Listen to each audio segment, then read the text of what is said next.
Ja mēs runājam par cilvēkiem, kas tā kā pakļauti populismu vai arī, nezinu, atbalsta Krieviju, Ukrainas karā vai vēl kaut ko, Rīgā ir ļoti, ļoti daudz tādu pašu, vienkārši kaut kādos Rīgas mikrorajonos, turbūt situācija varbūt ir daudz sliktāka.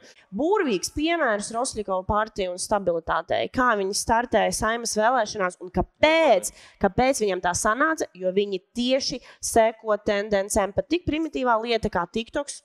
Burvīgi, maliči. Krievu saturs, teiksim, tajā pašā Krievu LSM, nu viņš ir diezgan švaks. Daugavpilī neredzēja nevienu vides reklāmu, tā kā kaut kādu baneri, izņemot birojus. Un tad braucot no Daugavpiles uz Rīgu, viņi ir kļūst tik daudz pa Latviju. Un tik interesanti, ka tur tuvāk Latgalei vairāk populistu partijas, ka tur tuvāk Rīgai vairāk nacionalistu partijas.